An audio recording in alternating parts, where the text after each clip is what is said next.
आप में से बहुत से बच्चे पूछ रहे हैं 14, 15 मई 2 तारीख दी है, क्या सर 2 पेपर होंगे? नो, 2 पेपर नहीं होंगे। इस बार आपको मालूम है कि बहुत से बच्चे कॉमन थे, रीट लेवल फर्स्ट में भी, रीट लेवल सेकंड में भी। वो 2 से बच्चे कॉमन थे, रीट लेवल फर्स्ट में भी, रीट लेवल सेकंड में भी। वो 2 दिन तक कहाँ होते, इसलिए बहुत ये बड़ा जुझारू काम किया राजस्थान सरकार ने और जारोली जी ने कि एक ही दिन में दोनों रीट कराई। पेपर बिल्कुल पेपर होगा एक, 2 पेपर नहीं होने वाले। आप में से आरपी साहू कई लोग बात कर रहे हैं, एक पेपर होगा और वो एक पेपर इसी हिसाब से होगा, जैसे पिछली बार हुआ था वैसे इसी बार से होगा। इसलिए एक पेपर होगा, लेकिन उस एक पेपर में कई तरह के परिवर्तन होने वाले हैं जिसके बारे में आपको बताने जा रहा हूं।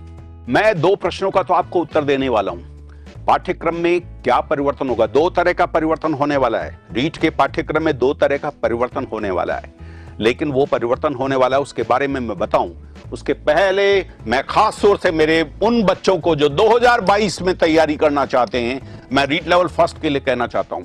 अब जो यहां पर लिखा हुआ ना, आप इसकी प्रिंट ले लेना, आप इसको बारीकी से अच्छी तरह से इसको देख लेना। हम लोग इसको यहां से तो नहीं है, लेकिन हम टेलीग्राम वगैरह पे इसको प्रोवाइड करा देंगे। वहां से इसके एक एक शब्द को अच्छी तरह से ध्यान से पढ़ना।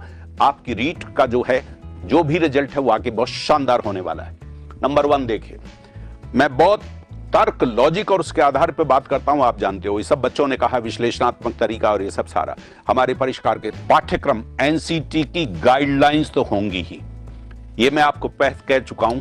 ये मूलतः टेट है और जो टेट है उसी के आधार पर सेंटर में सी टेट हो जाता है और उसी पे आर से रीट बन गया, बस और कुछ नहीं। इसलिए एनसीटी की गाइडलाइन से इधर उधर पाठ्यक्रम नहीं हो सकता। यह तो पहली बात है। दूसरी बात देखो, राजस्थान माध्यमिक शिक्षा बोर्ड का जो पाठ्यक्रम है वो इसी पर आधारित होगा। इसके बावजूद क्या परिवर्तन हो सकता है पाठ्यक्रम में, वो मैं आपको बताने जा रहा हूं। अब देखो, आप जो है कक्षा 1 से, रीट लेवल फर्स्ट की बात कर रहे हैं हम, कक्षा 1 से 5 तक की सभी विषयों की जो विषय वस्तु है, विषय वस्तु कक्षा 1 से 5 तक की जो किताबों में वह आएगी। ये मैं डिक्लेयर कर रहा हूं, पेपर ही आउट कर रहा हूं मैं। किंतु इस विषय वस्तु का जो स्तर है वो सेकेंडरी स्तर तक का, 10th तक का इसका स्तर लेवल होने वाला है, 10th तक का। अब आप घोट लो 1 से 5 तक की किताबों की विषय वस्तु को, लेकिन उस विषय वस्तु से नहीं प्रश्न आएगा 10th की लेवल की उन्हीं टॉपिक्स के किताबों से। इसका मतलब आपको 1 से 5 तक की किताब भी पढ़नी होगी। देखो तैयारी कैसे करेंगे आप। किंतु इस विषय के लेवल 9-10 की पाठ्य पुस्तकें पढ़ें और उनके प्रश्नों को हल करें। टॉपिक कहां से लें? टॉपिक ले 1 से 5 से, और उन टॉपिक को पढ़ें कहां पर आप? 9वीं 10वीं की पाठ्य पुस्तकों को। यह मैं आपकी अभी तैयारी करने की बातें कर रहा हूं। परिष्कार से पढ़ें न पढ़ें ये तो आपकी मर्जी है, लेकिन इसकी तैयारी कैसे करें, कोई भी कहीं से तैयारी कैसे करें, इसकी बात कर रहा हूं मैं। ये रीट लेवल फर्स्ट, देखो इसका पाठ्यक्रम कक्षा 1 से 5 की पाठ्य पुस्तकें हम पढ़ेंगे और प्रत्येक के टॉपिक को देखें और प्रत्येक विषय के टॉपिक का कक्षा स्तर तक हम लोग तैयारी करें। रीट लेवल 2 का जो पाठ्यक्रम है, सामाजिक अध्ययन की बात कर रहा हूं मैं। सोशल स्टडीज में लाखों बच्चे बैठते हैं। कक्षा 6 से 8 तक की पुस्तकों की विषय वस्तु पढ़िए आप, विषय वस्तु टॉपिक्स वहां से लीजिए और उस प्रत्येक जो विषय वस्तु है उसका स्तर कौन सा होगा? उसका स्तर होगा सीनियर सेकेंडरी का, 11वीं और 12वीं का होगा। ये 11वीं 12वीं का लेवल होगा। ये साफ है, ये मैं बता रहा हूं आपको एनसीटी की गाइडलाइंस, और एनसीटी की गाइडलाइंस से बोर्ड इधर उधर नहीं हो सकता। इसलिए इस गाइडलाइन के अनुसार होंगे पेपर। बिल्कुल पेपर होगा एक, 2 पेपर नहीं होने वाले। आप में से आरपी साहू कई लोग बात कर रहे हैं, एक पेपर होगा और वो एक पेपर इसी हिसाब से होगा, जैसे पिछली बार हुआ था वैसे इसी बार से होगा। इसलिए एक पेपर होगा, लेकिन उस एक पेपर में कई तरह के परिवर्तन होने वाले हैं जिसके बारे में आपको बताने जा रहा हूं। सोशल जो स्टडी है, देखो तैयारी कैसे करें। तैयारी करें, 6 से 8 तक की पुस्तकों को पढ़ें, उसके एक एक टॉपिक को अच्छी तरह से पढ़ें, चाट जाएं, घोट जाएं, पी जाएं, और लेकिन उन टॉपिक पर आप 11-12 की किताबों की पढ़ें। टॉपिक यहां पर से लें, टॉपिक यहां पर, टॉपिक तो आएंगे यहां से, टॉपिक आएंगे कक्षा 6 से 8 तक की किताबें और उनका लेवल होगा 11 से 12 तक की किताबों का। मैथ साइंस में भी यही होने वाला। कक्षा 6 से 8 तक की पाठ्य विषय वस्तु को पढ़िए, मैथ्स और साइंस की, और उसका लेवल आएगा 11 से 12 तक का। इसलिए आप देखिए यहां पर भी उन पुस्तकों को पढ़ करके 11 से 12 तक की पुस्तकों के प्रश्न हल करें। विषय वस्तु होगी 6 से 8 तक के टॉपिक्स, और प्रश्नों का लेवल होगा 11वीं 12वीं का। तो फिर उन टॉपिक्स पर 6वीं और 8वीं के टॉपिक्स को हल करने से काम नहीं चलने वाला। आप टॉपिक्स को हल करेंगे 11वीं 12वीं की किताबों का, क्योंकि लेवल है सीनियर सेकेंडरी का, रीट लेवल 2 का। अब देखिए तैयारी का तरीका। तैयारी का तरीका एक तो मैंने आपके सामने उन बच्चों से बता दिया जिन्होंने परिष्कार से पढ़ करके और मेरिट में आए, ये उन तरीका देख लिया। देखो, तथ्यों को याद करना है, तथ्यों को याद करना पड़ेगा। तथ्य मेमोरी से रिलेटेड होते हैं, स्मृति से होते हैं, और इसलिए याद करने के लिए क्या करना होगा, आपको दोहराना होगा। आपको टेस्ट देना है बार बार ताकि वो भूले नहीं बार रीट में। लेकिन बात यह है कि रीट में तथ्य बहुत कम होते हैं। आपके और दूसरे तथ्य सेकंड ग्रेड में जाएंगे, काफी तथ्य होंगे, फर्स्ट ग्रेड में बहुत तथ्य, बहुत, लेकिन रीट में तथ्य कम होते हैं। क्यों होते हैं, देखिए क्यों। दूसरी बात, पहली बात तो तथ्य, दूसरी बात है अवधारणाओं को समझना है। बच्चे ने कहा ना, इन बच्चों ने कहा ना कि एनालिसिस के द्वारा हमने चीजों को, कॉन्सेप्ट्स को समझा। हेमलता ने कही नहीं बात, ये दूसरे और मीना ने कही नहीं बात। अब देखिए समझना, ये कहां मिलेंगे, अब कॉन्सेप्ट्स कहां मिलेंगे। कॉन्सेप्ट्स हिंदी लैंग्वेज मिलेंगे, कॉन्सेप्ट संस्कृत भाषा में मिलेंगे, अंग्रेजी भाषा में मिलेंगे, अन्य भाषा और भी कोई ले ले, कोई पंजाबी ले ले, कोई उर्दू ले ले, सेकंड लैंग्वेज जो भी ले ले उसमें मिलेंगे। कॉन्सेप्ट शिक्षा मनोविज्ञान में मिलेंगे। और आप सोचिए कि ये हमारे, और पर्यावरण अध्ययन हमारे, ये रीट लेवल, और ये हमारे गणित में मिलेंगे। गणित तो सारी के सारी कॉन्सेप्ट।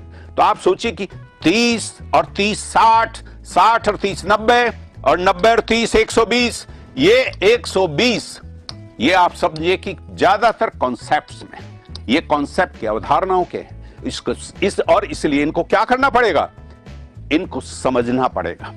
अवधारणा इसमें, ये जो पर्यावरण अध्ययन है, पर्यावरण अध्ययन 30 नंबर का, इसमें अवधारणा ही कम है, तथ्य अधिक है। बस तथ्यों को यहां है, बाकी सब में कॉन्सेप्ट्स।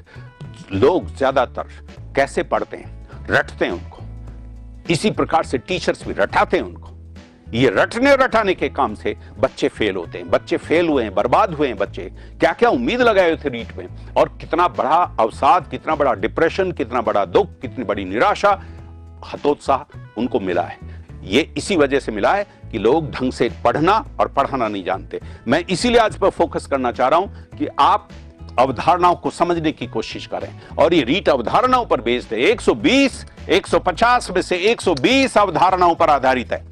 अब आप बताइए रटने से रीट कैसे क्लियर होगी। इन बच्चों ने, ये गांव के बच्चे थे, और 146 तक पहुंचे, 145 44 तक पहुंचे, क्योंकि इन्होंने विश्लेषणात्मक प्रक्रिया से समझने।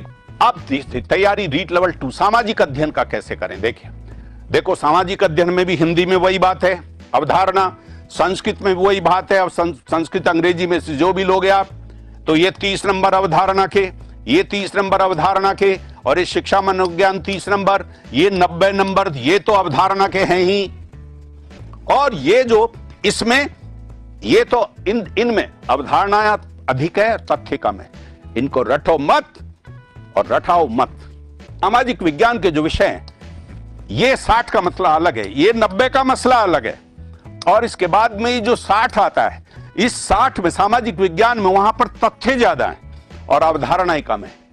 तो यहां तो आप अवधारणाओं के साथ बात करो। 90 को तो 90 में से बिल्कुल 80 85 88 खींचो, 90 में से 88 खींचो, और उसके बाद में जितना तथ्य और जितनी अवधारणाएं। यहां जो 60 है, 60 में से हो सकता है कि 40 तथ्यात्मक आ जाए और 20 प्रश्न अवधारणा के आ जाए।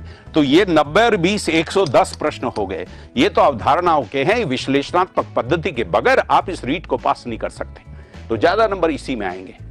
और समानता के आधार पर तुलना करें आप, तब जाकर के, क्योंकि वहां भी आपको इन दोनों में समानता और असमानता का विश्लेषण करना पड़ेगा कि ये सही है कि ये सही है।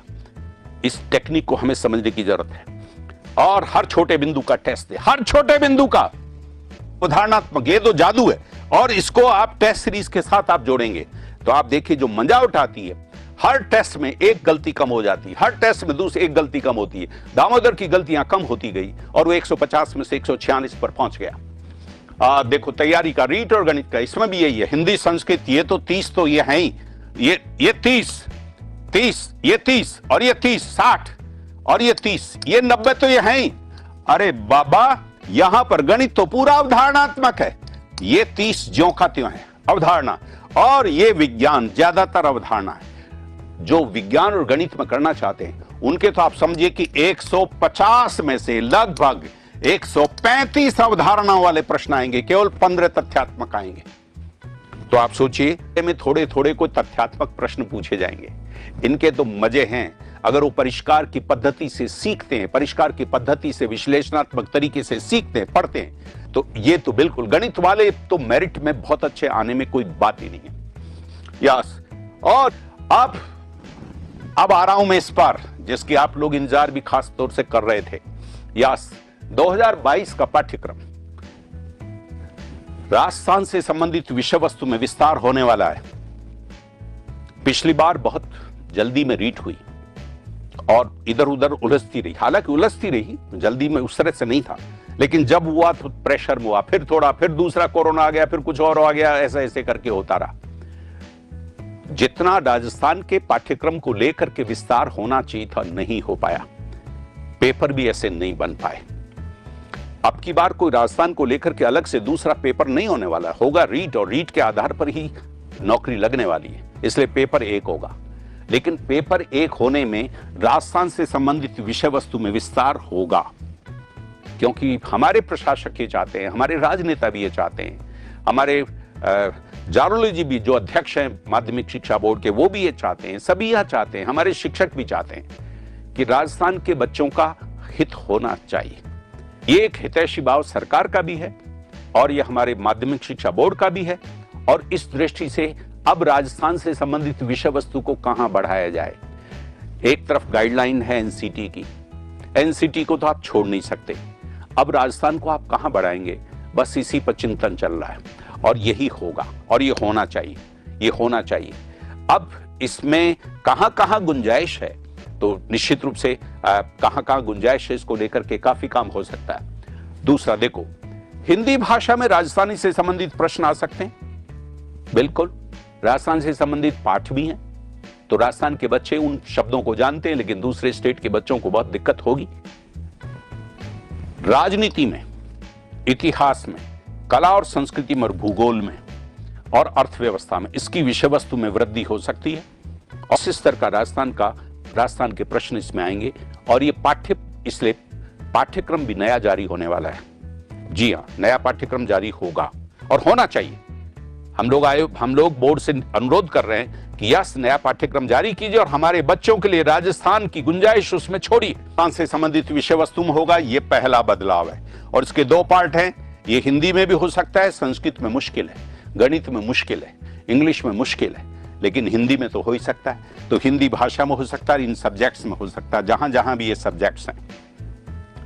और देखिए, माध्यमिक शिक्षा बोर्ड की जो पुस्तकों के आधार पर परिवर्तन होगा, माध्यमिक शिक्षा बोर्ड की जो किताबें हैं, तो माध्यमिक शिक्षा बोर्ड में बहुत से पिछली बार जो पाठ्यक्रम बने उसमें काफी बिंदु छूट गए। 1 से 5 तक की विषय वस्तु के और 6 से 8 तक की विषय वस्तु के बहुत से बिंदु छूट गए। अब उन छूटे हुए विषय वस्तु को शामिल किया जा सकता है, इसलिए इस दृष्टि से भी परिवर्तन की गुंजाइश जरूरत है। इसमें हमें बहुत और सावधानी के साथ राजस्थान माध्यमिक शिक्षा बोर्ड की पुस्तकों, उनको बेस करके कक्षा रीट लेवल फर्स्ट में कक्षा 1 से 5 तक के सभी बिंदु शामिल किए जाने चाहिए, और रीट लेवल सेकंड में कक्षा 6 से 8 तक के सभी बिंदु शामिल किए जाने चाहिए। उस दृष्टि से इसमें परिवर्तन बिल्कुल हो सकता है, बिल्कुल होना चाहिए।